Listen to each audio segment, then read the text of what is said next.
Isabella Nunes est descendue du bus qui l'a déposée dans la petite ville côtière de Carmelo, où elle a grandi. Elle n'aurait jamais imaginé qu'elle reviendrait dans cet endroit, surtout pour cette raison. Cela faisait des années qu'elle n'était pas partie étudier dans une autre ville, et la raison de son retour était celle qu'elle aurait préféré éviter, les funérailles de son père. La douceur du climat et l'odeur de la mer étaient familières, mais elle n'apportait aucun réconfort. Elle sentit un léger contact sur son bras, ce qui la fit sortir de sa longue chaîne de pensée. « Madame, est-ce que tout va bien ?» a demandé le chauffeur, qui était descendu du bus pour lui remettre ses sacs, l'air inquiet. Hochant la tête, elle ramassa ses sacs. « Je vais bien, merci, répondit-elle, ne lui prêtant plus attention. Puis il commença à marcher le long de la route qui menait à la maison de son père, située sur une petite colline surplombant l'océan. Ce n'était pas comme si elle voulait se soucier de la mort de son père, elle ne pouvait tout simplement pas s'en empêcher. C'est toujours son père qui lui a appris à nager dans les eaux calmes de la baie et qui l'emmenait faire du bateau le week-end. Lorsque l'appel lui a demandé de revenir, Isabella s'est sentie engourdie. Il lui a fallu du temps pour sortir de cet état. Alors qu'elle gravissait la colline, une vague de nostalgie l'envahit. La maison, avec sa façade en bois patiné et ses larges fenêtres, était exactement telle qu'elle l'avait laissée, accueillante mais pleine de souvenirs qui semblaient désormais amers.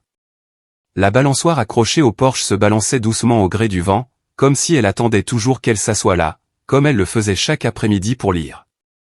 Elle était surprise que ce soit toujours ainsi, car Laura, sa belle-mère, aimait tout moderniser. Isabella leva la main pour frapper à la porte quand celle-ci s'ouvrit brusquement. Laura, toujours vêtue de sa robe de nuit qui pendait librement autour de ses épaules, avait ses cheveux soyeux tombant en mèche sur son visage. « Oh, c'est toi » dit Laura sans enthousiasme. Isabella lui lança un regard interrogateur. « Tu attendais quelqu'un d'autre » demanda-t-il en regardant par-dessus son épaule pour voir si quelqu'un d'autre arrivait, mais il n'y avait personne. « Ne vous méprenez pas, entrez » dit Laura, faisant un pas en arrière et laissant la place à Isabella pour qu'elle entre avec ses sacs, mais sans offrir d'aide. Pour quelqu'un qui venait de perdre son mari, Laura semblait s'amuser. « J'ai finalement décidé de venir, hein » commenta Laura en se dirigeant vers l'ancien bureau de Carlos, désormais transformé en une sorte de salon. « Eh bien, faites comme chez vous. » Isabella soupira, faisant de son mieux pour garder la bouche fermée. Elle l'avait déjà fait, elle était donc encore capable de recommencer. Comme prévu, Laura n'avait pas changé du tout. « Où est ma chambre ?» demanda Isabelle. Laura se tourna vers elle et haussa les épaules. « Je suis sûr que tu te souviens encore comment y arriver. » Isabella monta les escaliers en portant ses sacs vers son ancienne chambre. La vue qu'il rencontra lui fit tomber la mâchoire. La pièce, qui avait auparavant une belle vue sur la mer, était désormais un désastre, pleine de cartons et de valises de Laura, avec de la poussière accumulée dans tous les coins. « Comment peux-tu quitter ma chambre comme ça, Laura ?» demanda Isabella dès qu'elle redescendit dans le salon. Laura était dans le jardin à l'arrière, profitant de la vue sur l'océan tout en buvant un verre de jus. « Tu l'as laissé comme ça, pas moi. Nettoyez-le vous-même. Peut-être que si vous rentriez à la maison de temps en temps, ce ne serait pas comme ça. Mais non, vous étiez trop occupé avec votre propre vie. » La colère d'Isabella augmenta. « De toute façon, personne ne voulait de moi ici. Vous l'avez dit clairement il y a des années. Vous avez choisi de partir, vous vous souvenez? Bien sûr, de la même manière que vous avez choisi de voler toute l'attention de mon père. Quel est votre objectif? Dis-le-moi maintenant, parce que maintenant je l'ai fait mourir. » Le visage de Laura devint rouge lorsque le verre de jus tomba de sa main. « Comment oses-tu? J'aimais Carlos et j'ai pris soin de lui. L'amour? Tu appelles ça de l'amour? Laisser pourrir ma chambre sans en prendre soin? Ce n'est pas de l'amour, Laura, c'est de la négligence. Tu n'as pas le droit de me juger. Tu nous as abandonnés, Isabella, tu as abandonné ton père. » Les yeux d'Isabella se remplirent de larmes pour la première fois depuis qu'elle avait appris la mort de son père. « Je ne l'ai pas abandonné. Tu m'as repoussé, Laura. Toi et ta façade parfaite. Je suis sûr que tu as obtenu ce que tu voulais. Il est mort. Félicitations. » Isabella commença à applaudir et à féliciter Laura. « Tu ferais mieux de faire attention à ce que tu dis, fille intelligente. Peut-être que ta mère ne serait pas morte, siffla Laura à Isabella avant de sortir par la porte arrière, en direction de la plage privée de la famille. C'est alors seulement qu'Isabla tomba à genoux, la tête baissée, et commença à verser les larmes qu'elle croyait avoir contenues. Différentes pensées lui traversèrent l'esprit, lui faisant mal à la tête. Aurait-il survécu si j'avais été ici? Y avait-il quelque chose qui aurait pu être fait avec ma présence? Papa, c'était une demande qui lui échappait alors qu'elle se souvenait de chaque instant qu'ils avaient passé ensemble. Pourquoi es-tu parti comme ça? Pourquoi? Elle n'arrêtait pas de marmonner encore et encore. Soudain, il entendit quelqu'un frapper à la porte d'entrée. Au début, il crut entendre des choses, mais cela se reproduisit. Il n'était pas d'humeur à se lever du sol et à ouvrir la porte. Tandis qu'Isabla essuyait ses larmes, les coups insistants continuèrent. Elle se leva avec hésitation et se dirigea vers la porte. Lorsqu'il l'ouvrit, il trouva un homme bien habillé, âgé d'une 50aine d'années, portant une chemise bleu marine sur mesure et une mallette en cuir dans la main droite.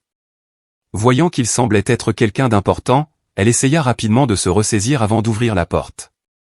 Bon après-midi. Tu dois être Isabla, sourit l'homme dès qu'il la vit. Je m'appelle Raphaël Oliveira, l'avocat de votre père. Puis-je entrer, s'il vous plaît?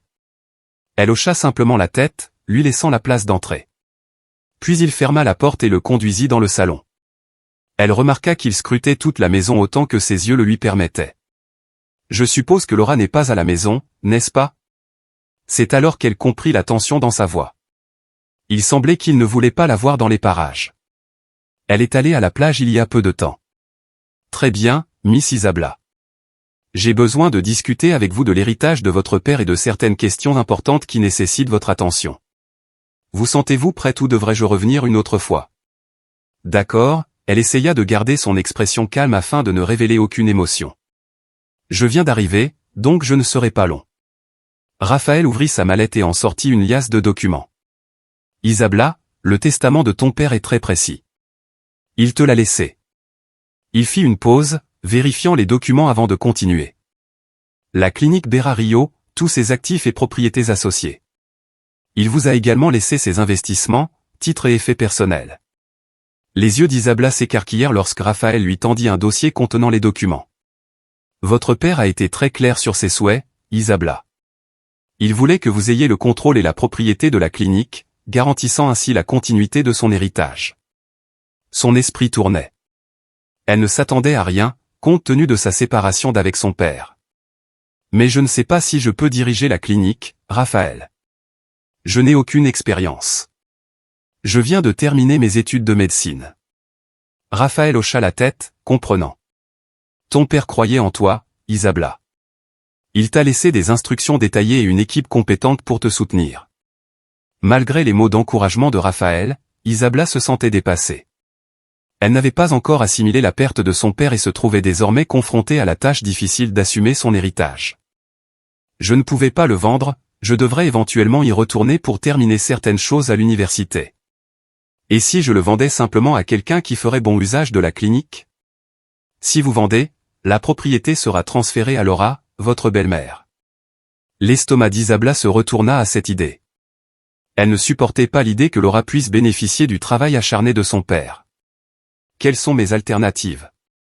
Isabla a commencé à réfléchir aux possibilités de maintenir la clinique en activité, étant donné qu'elle n'y était plus depuis longtemps.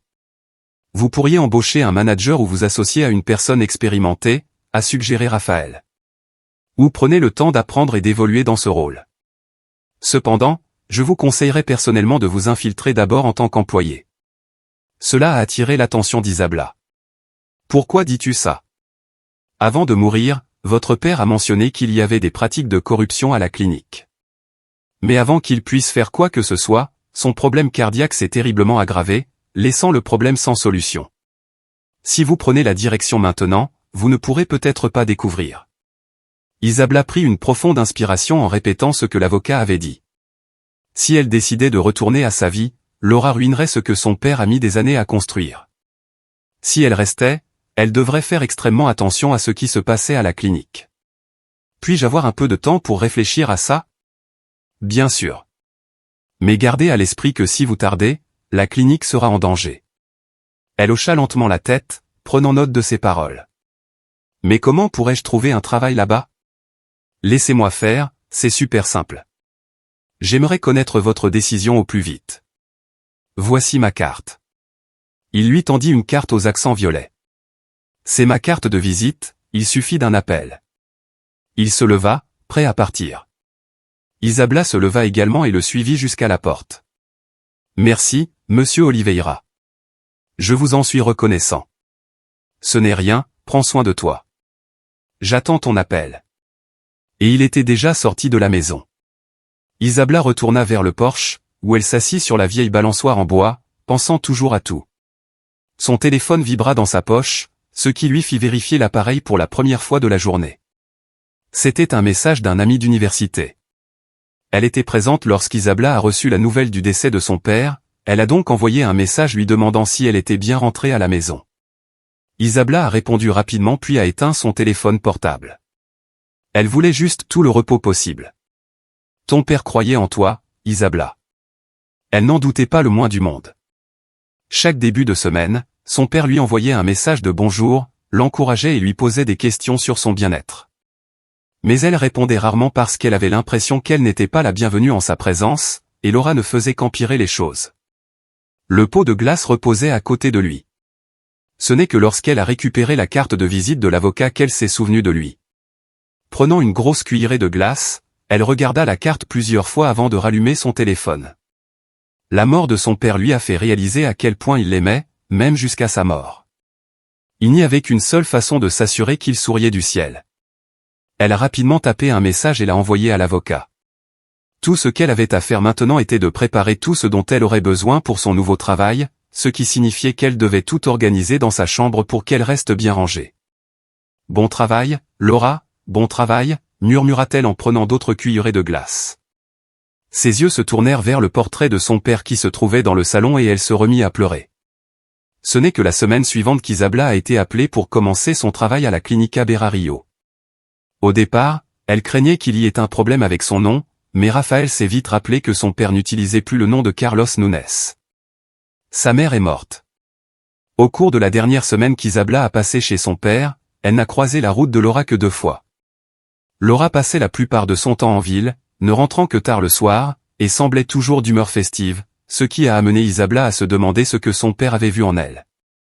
Si sa mère avait été en vie, son père n'aurait jamais regardé Laura. Ses premiers souvenirs de sa mère étaient son sourire chaleureux, avant que le destin cruel ne l'arrache à Isabella alors qu'elle n'avait que 3 ans. Son père était complètement dévasté. Elle se souvient l'avoir vu pleurer en tenant la photo de sa mère. Peu de temps après, il s'est lancé dans la création de quelque chose de nouveau, en y mettant sa douleur. Les années ont passé et la clinique Beira Rio a prospéré au-delà de ses espérances.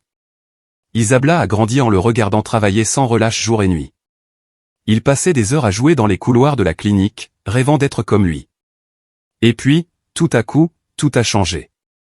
Son père a rencontré Laura, qui était une patiente de la clinique. Elle se souvenait que son père passait du temps avec Laura plutôt qu'avec elle. Laura, qui était extrêmement époustouflante, laissait son père enchanté à chaque fois qu'il s'approchait. Isabella, 13 ans, a été complètement laissée de côté. Elle a vu Laura manipuler constamment l'amour de son père, correspondant à ses terribles commentaires à l'égard d'Isabella.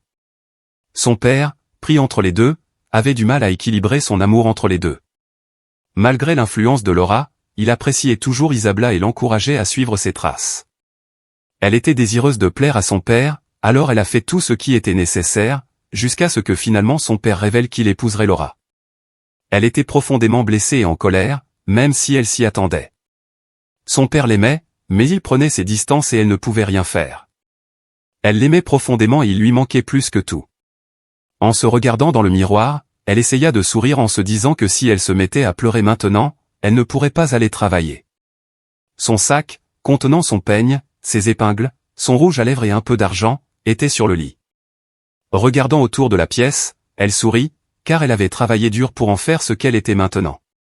Isabella Nunes a dit une prière silencieuse dans son cœur et a quitté la maison pour assister à l'ouverture de la clinique. Lorsqu'elle est arrivée à la clinique, elle a été surprise d'admirer à quel point elle était belle. La dernière fois qu'elle était là-bas, il n'y avait pas beaucoup d'infrastructures, mais maintenant elle était heureuse et fière de son père. Isabella a commencé comme assistante aux dossiers médicaux, apprenant les procédures et aidant en cas de besoin. Elle a été chargée de travailler avec un professionnel plus expérimenté dans le domaine, qui lui a appris à classer et à conserver les dossiers des patients ainsi qu'à récupérer des fichiers. Pour quelqu'un de son âge, elle ne savait jamais ce que les autres employés d'un hôpital ou d'une clinique avaient enduré. Être à la clinique lui a ouvert les yeux sur ce qui se passait réellement sur le terrain. Bonjour Isabella. Merci pour ces livres, tu es un ange, dit Alice, une des infirmières, en passant après le travail. Comment avez-vous obtenu ces livres? Je les ai cherchés partout. Pas besoin de me remercier, je les avais juste sous la main, et sa collègue a réussi à tout arranger. Alice haussa les épaules. Tu t'en soucies trop. Tu sais, je ne peux pas compter combien de personnes tu as aidées depuis ton arrivée ici. Certaines ne l'apprécient même pas. Peu importe qu'ils l'apprécient ou non, du moment que le problème est résolu. Je vois que tu es prêt à partir. Nous avons eu beaucoup de patients aujourd'hui. Je suis surpris d'être toujours debout. Pourquoi es-tu toujours là? Tu aurais dû terminer ton travail il y a environ 1 heure. Alice regarda le téléphone et hocha la tête. J'attends Livia, je devrais l'accompagner jusqu'à l'arrêt de bus, car il se fait tard. Encore toi et Livia? Votre amitié est unique, malgré son âge. Isabella sourit en regardant le couloir pour voir si Livia arrivait. J'y vais, je te verrai demain. Je t'ai déjà dit de ne plus m'attendre. Ce n'est pas parce que j'ai la soixantaine que je ne peux pas marcher ou faire autre chose, gronda Livia. Qui venait de quitter son travail. C'était une femme mince, mais avec une forte constitution. Ses cheveux argentés étaient coupés en un carré court et bouclé qui s'adaptait parfaitement à son visage en forme de cœur. Et, le plus souvent, elle préférait porter des chemisiers aux imprimés floraux qui mettaient en valeur son teint. Isabella plaça son sac sur son corps et tourna son attention vers Livia. Tu ne peux pas me dire quoi faire, maman. Allons-y. Tu te comportes tellement comme mon petit-fils. Si cela ne tenait qu'à moi, je resterais dans cette maison enveloppée dans des couvertures, sans rien faire de la journée. Je préférerais de loin ça. Être gardien, c'est déjà assez stressant. Ils quittèrent la clinique ensemble et tournèrent à gauche dans la rue. C'est pour ça que tu as tout le temps mal au dos. La vie n'a pas toujours été comme ça, Isabella. J'étais infirmière à la clinique et tout allait bien, mais le propriétaire est décédé. Isabella la regarda avec curiosité sur le visage. Comment cela vous a-t-il affecté? Vous connaissez Ricardo, n'est-ce pas? Isabella hocha la tête avec enthousiasme. Elle connaissait très bien Ricardo car il avait hâte de lui signaler toutes ses erreurs ces derniers temps. Il est devenu médecin-chef et m'a fait choisir entre quitter mon travail d'infirmière à la clinique ou devenir concierge. Pourquoi diable a-t-il fait ça? Isabella s'arrêta, indignée par ce que Livia avait dit. Ce n'est pas vrai. Livia posa sa main sur le bras d'Isabella. Ce n'est rien, ma chérie, laisse tomber. Isabella ferma les yeux et prit une profonde inspiration. Je peux aller seule à l'arrêt de bus maintenant. Vas-y. Isabella a fait ce que Livia lui avait dit, mais elle ne pouvait s'empêcher de penser à quel point elle avait été traitée injustement. Les semaines passèrent vite et Isabella réussit à très bien s'intégrer. Il n'avait pas vu Laura depuis des semaines, et il n'allait pas s'inquiéter pour quelqu'un qui la méprisait toujours. Ses journées commençaient très tôt, car on avait besoin d'elle à la clinique pour organiser les choses. Elle a commencé par examiner les dossiers des patients et par préparer les rendez-vous du matin. Tout en buvant son café glacé, il a commencé à planifier quelques horaires pour Rodrigo Ferreira, le médecin-chef. Il faisait effectuer à Isabella certaines tâches de son assistante depuis un moment, mais elle ne se plaignait pas. Toute la matinée, elle a aidé les infirmières et quelques médecins, à rechercher les dossiers médicaux et à préparer les salles d'examen. Ce n'est que lorsque son estomac gargouilla qu'elle se souvint qu'elle n'avait rien mangé de solide. Il s'est donc rendu à la cafétéria, où se trouvaient d'autres employés. Alors qu'il balançait son plateau, à la recherche d'un endroit tranquille dans la cafétéria, il aperçut Livia non loin de là où il se trouvait. « Rassemblez-vous tous, j'ai une annonce importante », annonça Rodrigo en attirant l'attention de tout le monde à la cafétéria. Les yeux d'Isabella rencontrèrent ceux de Livia, qui l'appela pour qu'elle se rapproche. Rodrigo s'éclaircit la gorge, examinant la pièce avec un air de supériorité. Comme vous le savez, la réputation de notre clinique dépend de la confiance et de l'intégrité. Malheureusement, j'ai découvert une trahison de cette confiance. J'ai appris que des fournitures médicales avaient disparu. Il y eut une série de soupirs qui résonnèrent dans la cafétéria, accompagnés de murmures des autres. Moi aussi, j'ai été choqué, parce que nous ne faisons pas ça ici. Tout le monde sait que nous défendons la vérité. Cela m'a fait enquêter un peu et il semble que la gentillesse excessive d'Isabla n'était qu'une couverture pour nous tromper. Elle nous a volé tout ce temps. Une autre série de soupirs résonna dans la pièce, alors qu'elle sentait leur regard brûler son corps.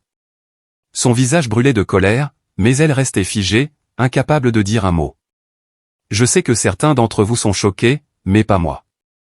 J'ai toujours vu son comportement trop amical, essayant toujours d'attirer l'attention, a poursuivi Rodrigo en regardant autour de lui avec un sourire satisfait.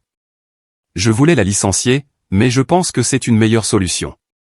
Isabla resta immobile, tenant toujours son plateau, tandis que les mots de Rodrigo restaient en suspens. La cafétéria était silencieuse et tous les regards étaient tournés vers elle. Le regard de Rodrigo restait fixé sur elle, attendant une réaction, mais l'expression d'Isabla restait neutre. Elle secoua simplement la tête sans dire un mot, se tourna et partit, tenant toujours le plateau. La pièce éclata de chuchotements et de murmures, mais Isabla resta imperturbable. Elle poussa les portes, laissant derrière elle le café et le regard critique. Ses pas étaient calculés alors qu'il se dirigeait vers sa station, toujours en silence.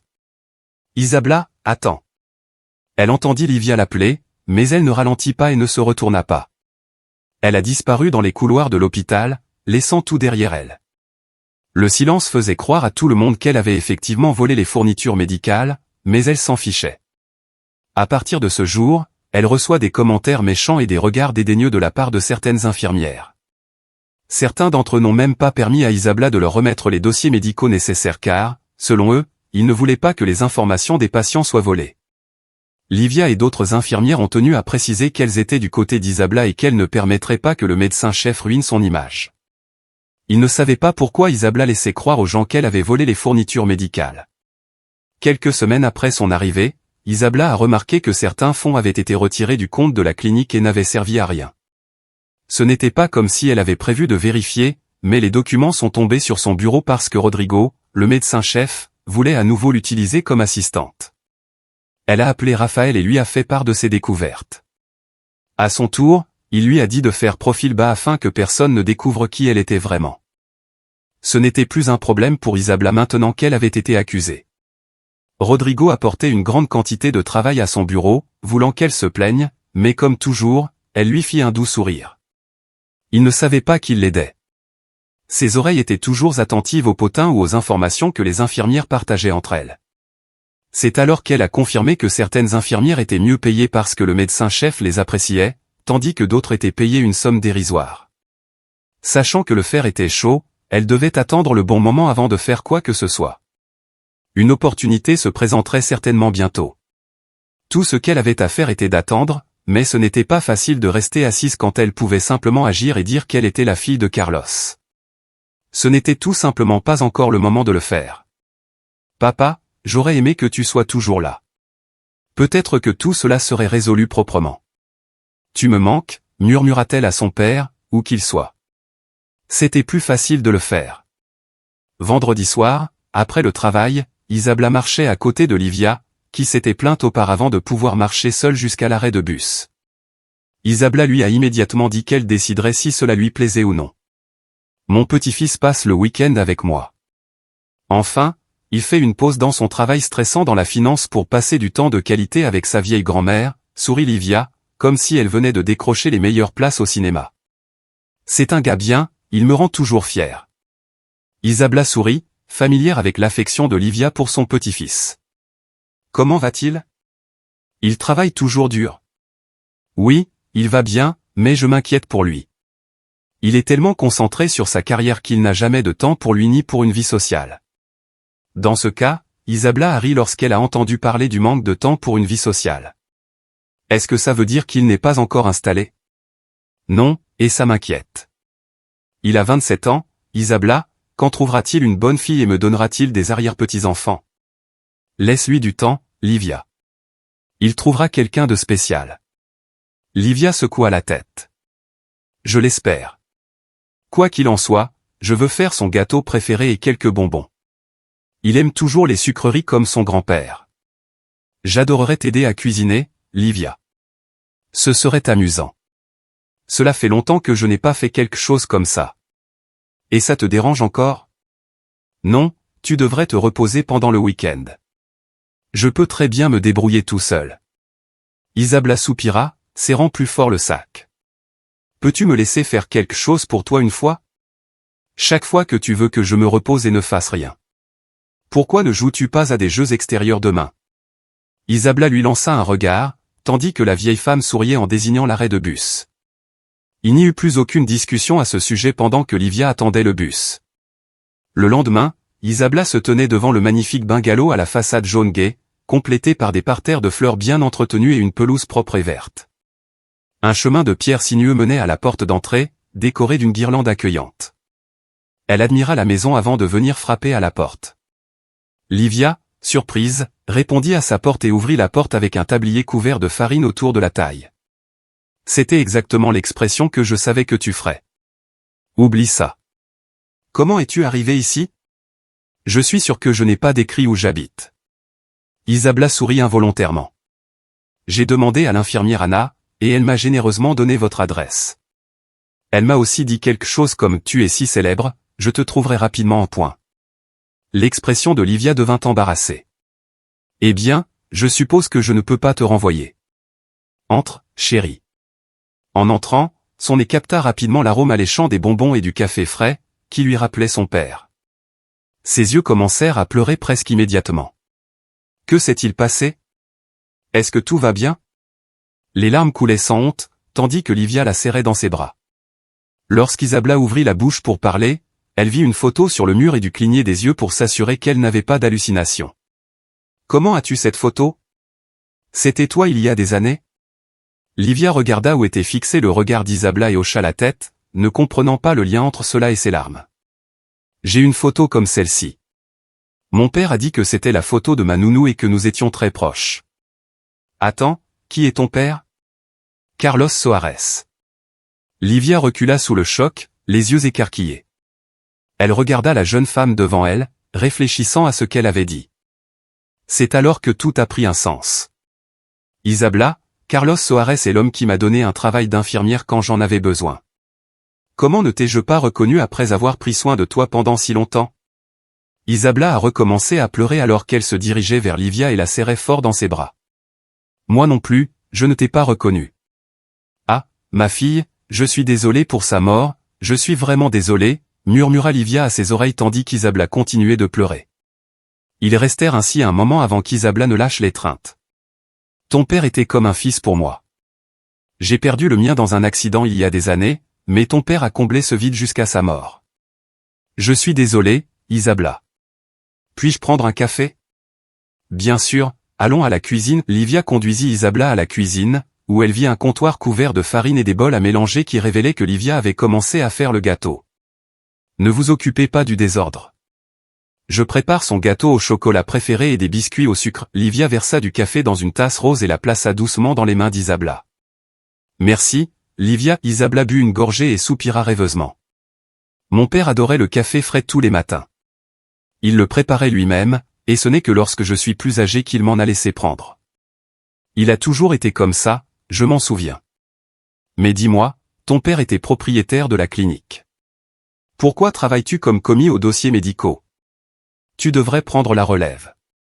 Je me souviens que ton père m'a dit que tu étudiais en médecine. Isabella prit une autre gorgée de café, la laissant tourbillonner dans sa bouche avant de l'avaler. Je ne peux pas me manifester tant que je n'ai pas découvert qui se cache derrière les activités frauduleuses à la clinique. Est-ce pour cela que vous avez décidé de nous rejoindre en tant qu'employé et de constater par vous-même? Isabella hocha la tête, sur le point de parler, lorsqu'elle entendit frapper à la porte. Livia s'est rapidement excusée et soudain une voix d'homme a résonné dans la pièce, ce qui signifiait que son petit-fils était arrivé. S'assurant qu'elle avait l'air présentable, Isabella se dirigea vers le salon et les trouva en train de s'embrasser. Lorsqu'ils se séparèrent, l'homme se redressa et leurs regards se croisèrent. « Salut, tu dois être Isabella. Elle n'a pas arrêté de parler de toi récemment. Pardonne mes manières, je m'appelle Gabriel. » Il tendit la main pour une poignée de main, et Isabella la prit. Ce à quoi elle ne s'attendait pas, c'est que Gabriel soit si beau que même sa poignée de main la faisait fondre intérieurement. Isabella n'avait pas prévu de passer le week-end à sortir avec le petit-fils de Livia, Gabriel, mais cela a fini par arriver. Dimanche, il l'a emmené dans un parc d'attractions, puis ils sont retournés chez Livia pour un déjeuner rapide. Pendant un instant, elle aurait souhaité que le week-end dure plus longtemps qu'il ne l'avait déjà fait. Elle ne se souvenait pas de la dernière fois où elle avait autant ri, même avant la mort de son père. Cependant, le lendemain arriva rapidement, lui donnant envie d'en savoir plus sur le week-end, mais elle dut faire face à la réalité. Elle était déjà à son bureau, à l'heure habituelle, avec son café glacé, en train d'organiser quelques dossiers, lorsque deux infirmières la saluèrent avant de se placer à côté de son bureau. « Je t'ai dit qu'elle était sa petite amie, mais tu n'y as pas cru. As-tu vu les vêtements qu'elle portait ?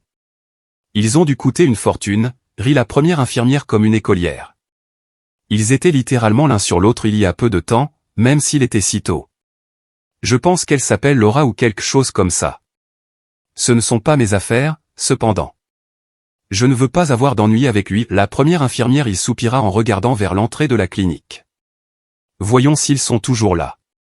Alors qu'il se dirigeait vers l'entrée, Isabella devint également curieuse au sujet de la petite amie de Rodrigo. Voyant qu'elle pouvait jeter un coup d'œil rapide et revenir, elle se dirigea vers l'entrée. Elle n'y était pas encore arrivée lorsque ses jambes se figèrent. Il y avait Laura, l'épouse décédée de son père et de sa belle-mère, embrassant sur les lèvres le médecin-chef Rodrigo Ferreira. Rodrigo la tenait si fort comme s'il ne pouvait pas la lâcher. Ses jambes sont devenues si faibles qu'elle ne leur a pas fait confiance pour la ramener à table. S'ils étaient si proches, cela signifiait que cela durait depuis longtemps, avant même la mort de son père. Laura n'était pas rentrée depuis des semaines, ce qui signifiait qu'elle resterait définitivement chez Rodrigo. Elle ferma les yeux pendant une minute et retourna à son bureau. Il fallait faire quelque chose. Elle réfléchit longuement à ce qu'elle devait faire, mais rien d'important ne lui venait à l'esprit. Si elle confrontait Rodrigo en privé, il ferait tout ce qu'il pouvait pour la faire taire et porterait probablement davantage d'accusations contre elle. Elle a également remarqué certaines choses à propos des activités qui se déroulaient à la clinique. Son poste lui permettait de consulter les dossiers des patients et elle a remarqué des frais excessifs pour des procédures inutiles. Il a eu une fois l'occasion d'assister à une réunion au cours de laquelle un nouveau médicament était promu à la clinique.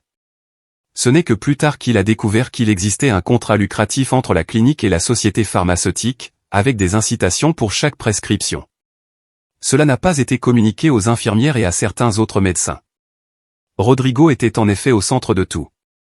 Elle se souvenait de l'époque où une nouvelle infirmière avait été embauchée pour travailler et elle avait vu l'infirmière lutter pour administrer un simple médicament. Au début, il pensait que c'était dû à la nervosité, jusqu'à ce que Livia lui dise que l'infirmière était la cousine au 3e degré de Rodrigo et que la jeune fille n'avait clairement aucune expérience. Livia avait déjà raconté une fois où il y avait des divergences dans le dossier d'un patient et comment le médecin avait admis plus tard avoir modifié les dossiers pour dissimuler l'erreur médicale, et il n'avait pas été puni ou quoi que ce soit du genre. Il y avait des choses qu'Isabella devait résoudre le plus rapidement possible. Elle a décroché son téléphone et a rapidement envoyé un message à Raphaël, lui demandant son avis. Il était l'une des rares personnes en qui elle pouvait avoir confiance parce que son père lui faisait tellement confiance. « Ça va ? J'ai vu que vous étiez distrait il y a une minute », a demandé l'une des infirmières en passant devant elle. Isabella sourit, sentant son cœur se réchauffer lorsqu'elle réalisa que des gens s'inquiétaient encore pour elle. « Je vais bien, merci », acquiesça l'infirmière et continua son chemin. Depuis l'incident de la cafétéria, certaines infirmières lui font froid dans le dos, tandis que d'autres vérifient son état de temps en temps. On aurait dit qu'il savait qu'elle n'avait pas fait ce dont elle était accusée. Elle a continué ses activités quotidiennes en s'assurant d'avoir les bons rapports et dossiers. C'était l'heure du déjeuner lorsque son téléphone vibra dans sa poche. Lorsqu'il l'a vérifié, il a vu que Raphaël avait envoyé un message disant qu'il serait bientôt à la clinique. Selon lui, presque tous les employés le connaissaient comme l'avocat de Carlos et aussi comme la personne responsable de tout ce qui concernait la loi et le tribunal. Sa présence était très importante pour ce qui allait bientôt arriver. Les minutes suivantes passèrent et elle le trouva à l'entrée de la clinique. « Vous avez parlé d'informer tout le monde. Nous devons convoquer une réunion ou quelque chose comme ça. La cafétéria est assez occupée en ce moment. Utilisons cela à notre avantage. Ceux qui ne sont pas là recevront la nouvelle à temps car il y aura beaucoup de conversations parallèles. » Ils se dirigèrent vers le café et Isabella pouvait sentir tous les regards tournés vers eux. « Bonjour à tous. Puis-je avoir votre attention ?» Raphaël attendit, permettant à toute l'attention de se tourner vers lui. « Je suis sûr que beaucoup d'entre vous savent qui je suis. Si vous ne le savez pas, je suis Monsieur Raphaël Oliveira, avocat de feu Monsieur Carlos. Je ne veux pas prendre trop de votre temps, mais Monsieur Carlos a laissé un testament stipulant que toutes ses propriétés seraient remises à Miss Isabella. Le café, presque silencieux, est devenu plus bruyant que jamais à cause de cette nouvelle choquante. Ce n'est pas possible.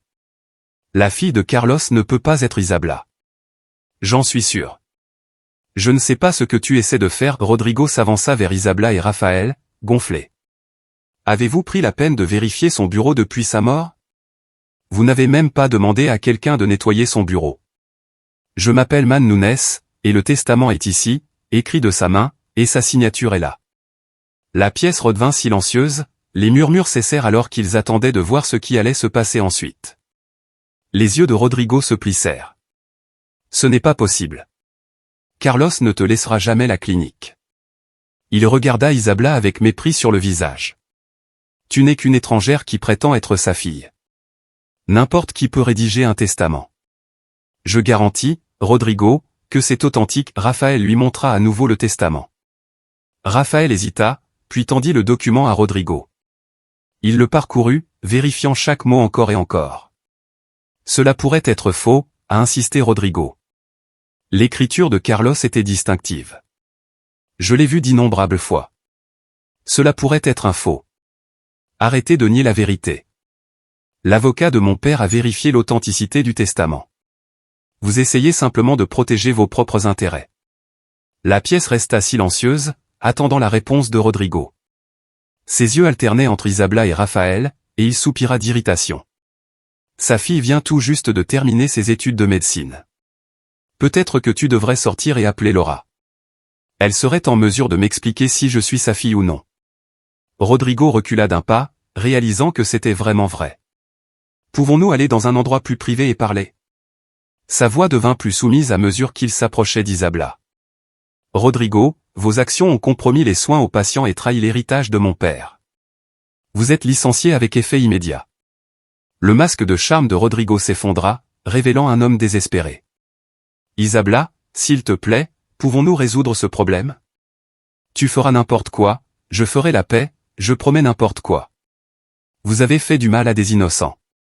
Vous avez exploité cette clinique à des fins personnelles. Il est trop tard pour trouver des excuses. Son visage devint rouge lorsqu'il réalisa que son charme s'était dissipé. Tu vas le regretter, Isabella. J'ai construit des relations, des connexions. Tu ne peux pas simplement me renvoyer. Attendez une minute, les accusations que vous avez portées contre moi étaient-elles vraies ou non? Dois-je continuer à parler de la façon dont la clinique a financé vos vacances avec votre femme et que cela n'a même pas été comptabilisé? Vous avez profité de ce que mon père a construit et pourtant j'ai eu l'audace de prendre possession de ta femme, alors regarde-moi le faire. Lorsque les gardes de sécurité se sont approchés, Rodrigo a regardé autour de lui et s'est avancé vers Isabella, mais les gardes de sécurité n'ont pas tardé à l'éloigner d'elle. Tu vas payer pour ça, Isabella, tu peux écrire. Isabella n'était pas intimidée. Je n'ai pas peur de toi, Rodrigo. Tu m'as sous-estimé pour la dernière fois. Tout le monde a regardé Rodrigo être escorté hors de la cafétéria, incrédule face à ce qui se passait.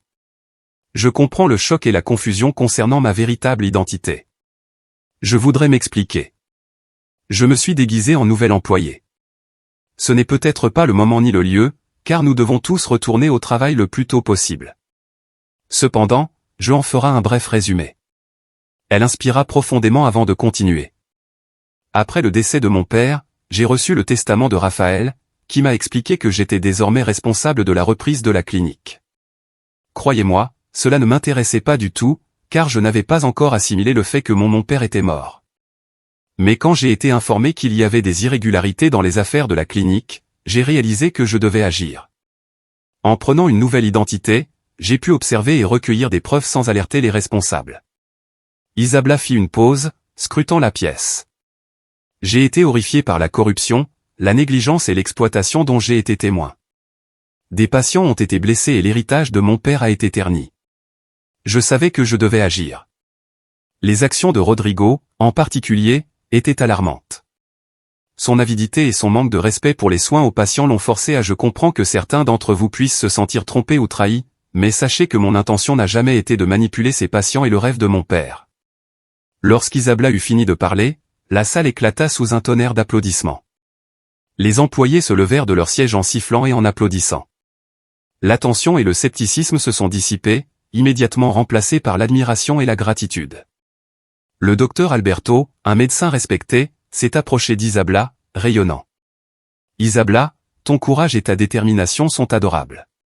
Tu as sauvé cette clinique de la ruine. Je suis heureux que ton père t'ait donné la relève. J'ai hâte de travailler avec toi sur l'avenir de la clinique. » Tour à tour, plusieurs infirmières et médecins l'ont félicité pour les efforts qu'elle faisait pour enquêter sur tout ce qui se passait. Isabella a été assez surprise par les réactions qu'elle a reçues. « Je m'attendais à ce qu'ils aient des sentiments mitigés, mais ce que je ne savais pas, c'est que la plupart d'entre eux savaient ce que faisaient Rodrigo et les autres médecins, mais par peur, ils ne pouvaient rien faire. » Elle se tenait à côté de Raphaël et regardait le café se vider peu à peu. « Je pense que ça s'est bien passé, n'est-ce pas ?» Elle regarda Raphaël, qui souriait jusqu'aux oreilles. « Oui, c'est vrai. Permettez-moi de vous féliciter pour votre nomination au poste de directeur de la clinique Berario. Cela aurait dû arriver beaucoup plus tôt, mais je pense qu'il fallait qu'il en soit ainsi. Merci, Raphaël. Cela n'aurait pas été possible sans votre contribution. Je ne vais pas vous garder ici, fit-elle un geste vers la porte, réalisant qu'il aurait autre chose à faire. Je vous reviendrai sur d'autres choses qui devront également être résolues.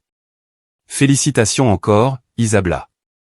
Vous le méritez. » Raphaël sourit alors qu'il se dirigeait vers le taxi qui l'attendait. Isabella retournait déjà à la clinique lorsqu'elle entendit quelqu'un l'appeler par son nom.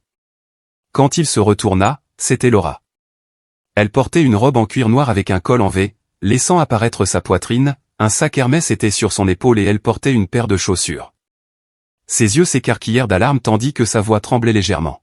« Isabella, qu'est-ce que tu fais ici ? » « Je pourrais te demander la même chose, Laura. »« Que fais-tu ici ? » ?»« Parce que je sais que tu n'es jamais venu ici pour voir mon père de son vivant. »« Que veux-tu dire ? » ?»« Je demande juste parce que tu devrais être à l'université. »« Pourquoi es-tu toujours là ?» Isabella sourit en secouant la tête. « Si tu avais été à la maison ne serait-ce qu'une seule fois, tu saurais que je ne suis jamais parti. Mais j'ai réalisé que tu devais t'amuser chez Rodrigo. C'est une accusation cruelle. Je connais Rodrigo depuis longtemps et je ne suis pas rentré chez moi parce que cela me faisait trop penser à Carlos. Garde ton histoire pour quelqu'un d'autre. Laura, dis-moi, tu l'as embrassé comme s'il n'y avait pas de lendemain. Tu n'étais même pas gêné de l'embrasser en public. J'ai également parcouru les dossiers financiers de la clinique et découvert qu'il vous envoyait de l'argent du fonds de la clinique avant même que mon père ne tombe malade. » Laura regarda autour d'elle en mettant sa main sur sa tête. « Ce n'est pas ce que tu penses. Laisse-moi t'expliquer. C'est la même chose que ton petit ami a essayé de faire plus tôt. De toute façon, ça ne m'intéresse pas, Laura. Je suis sûr que tu es venu le voir. Tu devrais l'appeler, parce qu'il ne travaille plus ici. » Laura s'est soudainement approchée d'Isabella, lui tenant les mains. « Comment ça, il ne travaille plus ici ? » ?»« C'est le médecin, le chef de cette clinique. »« Plus maintenant, Laura. Mon père m'a laissé la clinique. J'en suis maintenant le directeur. S'il te plaît, dis-lui de venir chercher ses affaires d'ici la fin de la semaine. S'il ne le fait pas, tout finira à la poubelle. » Elle se tourna vers la clinique et entra, laissant Laura si abasourdie qu'elle ne pouvait pas prononcer un mot. Une semaine s'était écoulée depuis les événements tumultueux à la clinique. Isabella avait réussi à expulser Rodrigo et Laura, et un sentiment de calme l'avait envahi. Elle a commencé ses fonctions de direction et, une fois tout résolu, a convoqué une réunion le week-end dernier, où il y a eu une série de discussions sur la façon d'améliorer la clinique ainsi que le bien-être des employés. Sachant qu'il serait impossible de tout faire seule, elle a également demandé conseil. Le week-end s'est bien amélioré lorsque Gabriel lui a demandé si elle pouvait dîner avec lui. Elle accepta rapidement, sachant que c'était quelque chose qu'elle voulait vraiment. Il lui a donné de nombreux conseils sur la façon de gérer les fonds de la clinique, d'ouvrir un compte d'épargne obligatoire pour les employés et de calculer les bénéfices. Une chose qui l'a impressionné, c'est la façon dont il l'écoutait, il ne l'interrompit même pas, attendant qu'elle ait fini de poser des questions. C'était une nouvelle semaine et elle s'inquiétait d'une chose. Quand j'ai dit à Laura que j'étais désormais réalisatrice, Laura n'a pas voulu le croire. Il y avait beaucoup de choses à mettre en ordre, des choses qu'Isabella sentait qu'elle ne pouvait pas gérer seule. « Puis-je te parler un instant ?» demanda Isabella, debout à l'entrée de la pièce où Livia soignait un patient. Livia regarda la porte en hochant la tête. Bien sûr. Isabella, j'ai réfléchi à la nouvelle direction de la clinique. J'aimerais t'offrir le poste de directrice. Les mains de Livia s'arrêtèrent en l'air alors qu'elle clignait des yeux, comme si elle ne voyait pas correctement. Moi, directeur? Je ne sais rien du métier de réalisateur. Après tout, ce n'est pas mon nom sur le testament, c'est le vôtre, chérie. L'expression d'Isabella resta sérieuse. Je suis tout à fait sérieux, Livia. Tu es un médecin exceptionnel et le personnel te respecte. Livia secoua la tête, toujours en riant. Je suis flatté, mais je ne suis pas apte à un rôle aussi important. Je suis heureux d'être concierge. Mon père t'a fait confiance pour être infirmière. Maintenant, je te fais confiance pour faire mieux. Je crois que tu peux faire mieux qu'à l'époque.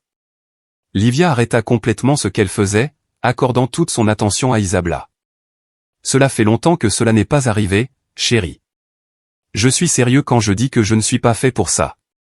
Isabella voyait du sens dans ce que disait Livia. Les temps ont changé et elle ne peut plus assumer le rôle qu'elle l'aurait fait auparavant. Je suis toujours là, chérie. Si tu as besoin d'aide pour quoi que ce soit, viens me voir. Je ferai de mon mieux pour t'aider de toutes les manières possibles. Quant à Gabriel, nous avons discuté de la façon de gérer les finances de la clinique, mais je ne suis pas très bon dans ce domaine. J'aurai besoin de son aide. Livy sourit. Vous êtes tous les deux comme des pois dans une cosse. Je suis tellement fier de ce que vous avez. Gabriel a mentionné quelques façons dont vous pouvez aider, alors je vous suggère de travailler avec lui là-dessus. De cette façon, il n'y aura pas de surmenage. Maintenant, partez. Je suis sûr que tu as des choses à faire. Isabella a fait une petite danse de la victoire avant d'entrer dans la pièce et de serrer Livia dans ses bras. Je vais voir ce qui peut être fait et je ne me manquerai pas trop, a-t-elle déclaré en quittant la pièce avec son téléphone à la main, tout en envoyant un message à Gabriel pour lui annoncer la nouvelle. Ils formaient un super duo. Des mois plus tard, Isabella se tenait devant le miroir, regardant sa robe de mariée scintiller dans la douce lumière de la pièce. Elle regarda son reflet, pensant à la façon dont les derniers mois s'étaient passés. La création de la clinique, devenue connue dans le monde entier grâce à plusieurs interventions chirurgicales réalisées par des chirurgiens exceptionnels, la décision d'Olivia d'arrêter de travailler comme concierge et de se reposer enfin, le soutien indéfectible de Gabriel, et votre propre parcours personnel. Il y avait des moments où elle semblait se retirer de tout le monde à cause du stress, mais Gabriel, son homme toujours patient, la rappelait calmement. À un moment donné, Rodrigo a effectivement mis ses menaces à exécution, en se rendant dans d'autres cliniques et en essayant de nuire à la relation que la Clínica Beira Rio entretenait avec elle. Mais il fut profondément déçu. Elle aurait intenté une action en justice contre lui et Laura après l'incident, juste pour tourner la page, mais cela n'était pas nécessaire. Ton père n'aurait pas voulu ça. Ses yeux tombèrent sur la bague à son doigt, un magnifique anneau en platine avec un diamant éclatant et 2 petits saphirs. Les saphirs lui rappelaient comment son père jouait avec les paillettes, sans se soucier de ce qui tombait sur son corps. Depuis la mort de son père, elle évoque souvent ses souvenirs d'enfance. Cela lui faisait mal de savoir qu'il perdait son temps et ses efforts avec Laura, qui ne méritait jamais rien de tout cela. Alors qu'il regardait la bague, une boule se forma dans sa gorge. Elle se souvenait des luttes, des larmes et des triomphes auxquels elle avait fait face pendant cette courte période. Il n'était pas là physiquement, mais c'était comme s'il la guidait à chaque étape du chemin. La vision d'Isabella se brouilla tandis qu'elle retenait ses larmes. Elle se souvient du jour où elle a affronté Rodrigo et Laura, le moment où elle a revendiqué la place qui lui revient à la clinique. Il ne semblait pas qu'elle survivrait à tous ces moments, mais elle y est parvenue et a survécu mieux que quiconque aurait pu l'imaginer. Avec un profond soupir, Isabella leva les yeux. « Papa, ta petite fille va très bien. J'aimerais vraiment que tu sois là pour m'accompagner jusqu'à l'hôtel comme un père fier. » Elle jeta un dernier regard à la bague, les saphirs brillaient comme les yeux de son père. Je continuerai à te rendre fier, papa. Je le promets. Se regardant une dernière fois dans le miroir, elle ramassa son bouquet et quitta la pièce. Moins d'1 heure plus tard, elle partageait un baiser avec l'amour de sa vie. Jusqu'à ce que nous soyons vieux et que nos cheveux deviennent gris, nous serons ensemble. Gabriel l'embrassa à nouveau, la tenant dans ses bras. Elle a trouvé la seule personne qui la connaissait comme elle le souhaitait, quelqu'un qui l'écoutait, même lorsqu'elle ne parlait pas, quelqu'un qui démolirait toutes les montagnes si elle le demandait. Jusqu'à ce que nous soyons vieux, murmura-t-elle en le serrant fort. Il y a des mois, Si quelqu'un lui avait dit qu'elle se sentirait si en paix, elle ne l'aurait pas cru un instant. La vie était belle pour elle.